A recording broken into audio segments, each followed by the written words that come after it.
Hello everyone, welcome to my YouTube channel. आज हम लोग पढ़ेंगे कंज्यूमर बजट। तो अभी तक की क्लास में हम लोगों ने क्या पढ़ा? कंज्यूमर का जो ऑब्जेक्टिव होता है, जो कंज्यूमर का एम होता है, वो होता है अपनी यूटिलिटी को मैक्सिमाइज करना। कंज्यूमर अपनी यूटिलिटी को मैक्सिमाइज कैसे करता है? डिफरेंट गुड्स को कंज्यूम करके। ठीक है। अब जो कंज्यूमर उन गुड्स को जो कंजम्पशन करेगा वो किस पे डिपेंड करेगा? इनकम्स पे। तो क्या बोला मैंने? कंज्यूमर का ऑब्जेक्टिव क्या होता है? यूटिलिटी को मैक्सिमाइज करना। ठीक है, यूटिलिटी को मैक्सिमाइज करना। ये कैसे होती है? कंजम्पशन से, consumption of goods and services. ये जो गुड्स और सर्विसेज को कंज्यूम करने की जो कैपेसिटी है वो डिपेंड करती है इनकम पर। अब कंज्यूमर की जो इनकम होती है वो लिमिटेड होती है। ठीक, कंज्यूमर के पास एक लिमिटेड इनकम है। तो इस लिमिटेड इनकम से कंज्यूमर अपनी सारी वांट्स को फुलफिल नहीं कर पाता, यानी जो भी गुड्स एंड सर्विसेज वो चाहता है परचेज करना, ड्यू टू लिमिटेड इनकम वो सब चीज परचेज नहीं कर पाता है। ठीक है। अब कंज्यूमर किन कंजम्पशन बंडल को परचेज कर सकता है? वो किस पे डिपेंड्स करता है? Price of goods and services and income of the consumer. ठीक है, तो इसको पढ़ लेते हैं पूरा क्या लिखा है। The maximize behaviour of the consumer is considered by his limited income. With only a limited income consumer can not purchase all that he और शी वांट्स। यानी कि लिमिटेड इनकम की वजह से कंज्यूमर सब कुछ परचेज नहीं कर सकता है।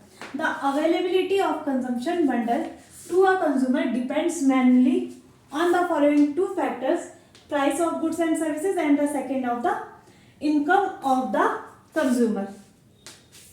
ठीक है।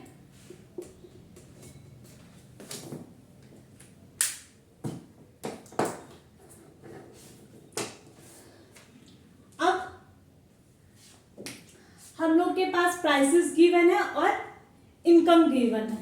ठीक है, तो एक एग्जांपल लेते हैं। सपोज पेन लिया मैंने और नोटबुक ली। ठीक है, पेन लिया और नोटबुक ली। कंज्यूमर की इनकम ले लेते हैं 100 है।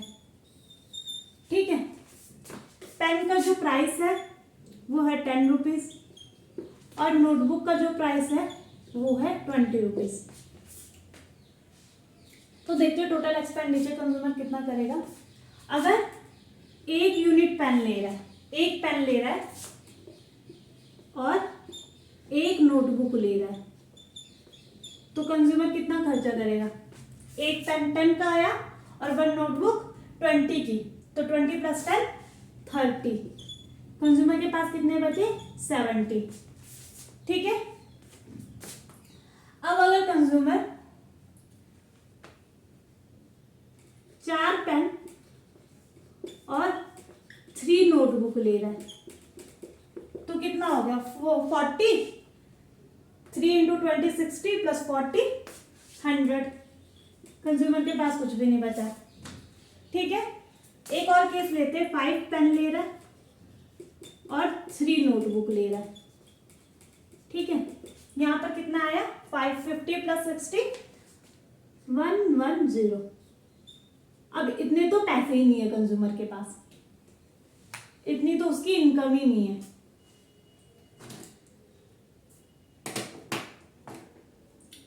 तो इससे क्या कंक्लूजन निकलता है कि कंज्यूमर जो स्पेंड करेगा गुड्स एंड सर्विसेज पे वो या तो इनकम के बराबर होगी या इनकम से लेस देन होगी।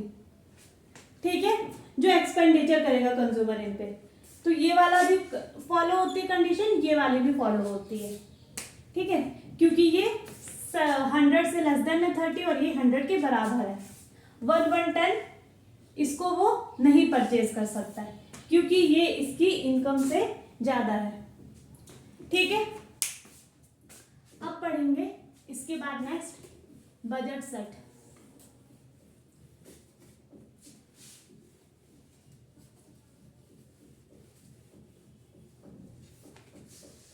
बजट सेट क्या होता है?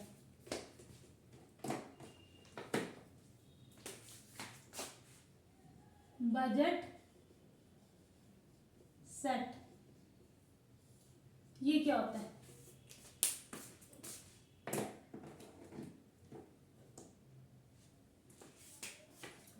It represent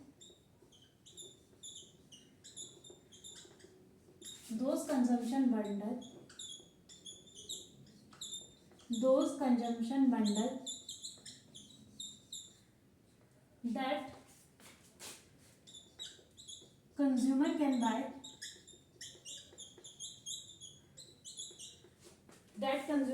buy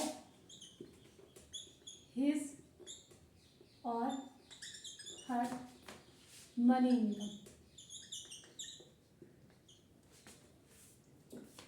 income।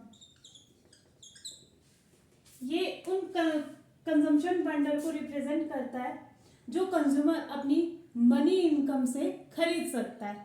ठीक है, अब एक एग्जांपल लेते हैं। सपोज ये है गुड 1 और एक है गुड 2। इसका जो अमाउंट कंज्यूमर परचेज कर रहा है वो है x1 और इसका जो प्राइस है वो है p1। इसका जो अमाउंट गुड 2 का परचेज कर रहा है वो है x2 और प्राइस है p2। ठीक है, प्राइस है p2, तो इसका एक्सपेंडिचर क्या होगा? x1 p1 plus x2 p2। ठीक है, अब इसको क्या लिख देंगे? Less than equal to m। इसको बोलेंगे बजट, ये इक्वेशन है इसको बोलेंगे बजट कांस्टेंट। ठीक है, अब बजट इक्वेशन कैसे लिखेंगे? इसको बोलेंगे बजट कांस्टेंट। ठीक है, अब बजट इक्वेशन कैसे लिखेंगे? बजट, मैं दूसरा मार्कर ले लेती हूँ। बजट इक्वेशन कैसे लिखेंगे? x1 p1 plus x2 p2 is equal to m। ठीक है, x1 p1 plus x2 p2 is equal to m। ये हो गई बजट इक्वेशन हमारी। जो एक्सपेंडिचर है वो इनकम के बराबर है। ठीक है, हम लोग उतना ही तो एक्सपेंडिचर कर सकते हैं ना जितनी हमारी इनकम है। तो ये हो गई बजट इक्वेशन। अब अगर यहां से हम लोग को x2 चाहिए तो क्या हो जाएगा? x2 निकालना है तो x2 p2 इसको उधर ले जाओ, m माइनस x1 p1, तो x2 is equal to m upon p2 minus p1 upon p2 x1। इसको क्या बोलेंगे? Slope of budget line. इसको बोलते हैं P1 P2 को बोलते हैं स्लोप ऑफ बजट लाइन। इसको बोलते हैं वर्टिकल इंटरसेप्ट। वर्टिकल इंटरसेप्ट इसका मतलब ये है कि x2 गुड 2 का कितना अमाउंट परचेज कर रहे हैं जब हम अपनी इंटायर जो मनी इनकम है वो गुड 2 पर स्पेंड कर दें। इसका मतलब ये होगा m अपॉन p2 का मतलब। ठीक है, कितना अमाउंट x2 का हम ले रहे हैं कि जो इंटायर मनी इनकम है वो गुड 2 पर हम लोग स्पेंड कर दें। इसको बोलते हैं वर्टिकल इंटरसेप्ट। अब यहां से अगर हम लोग बजट लाइन ड्रॉ करेंगे तो ये देखो निगेटिव है ना स्लोप, तो ये हो जाएगी निगेटिवली स्लोप। ये बजट लाइन हो जाएगी। ठीक है, बजट लाइन। है गुड 1 और यहाँ पर है गुड 2। ये जो पॉइंट आ गया वो आ गया M/P2।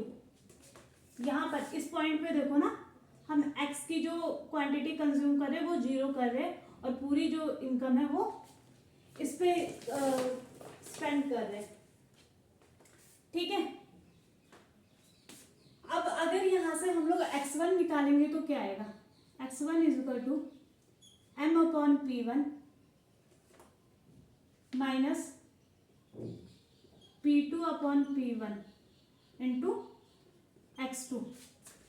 अब ये है M/P1, इसको बोलते हैं हॉरिजॉन्टल इंटरसेप्ट। ठीक है, इसको बोलेंगे हॉरिजॉन्टल इंटरसेप्ट। ये आ जाएगा M/P1। बजट लाइन का स्लोप क्या होगा, P1/P2। तो ये हमारी बजट लाइन ड्रॉ हो गई। ये पूरा हो गया budget equation, budget set, budget constant क्या होता है। तो आज के लिए बस इतना ही। कल हम लोग कंज्यूमर इक्विलिब्रियम पढ़ेंगे। ठीक है, इससे जब भी नेक्स्ट क्लास होगी उसमें कंज्यूमर इक्विलिब्रियम पढ़ेंगे। आज ये था पूरा बजट के बारे में। तो थैंक यू।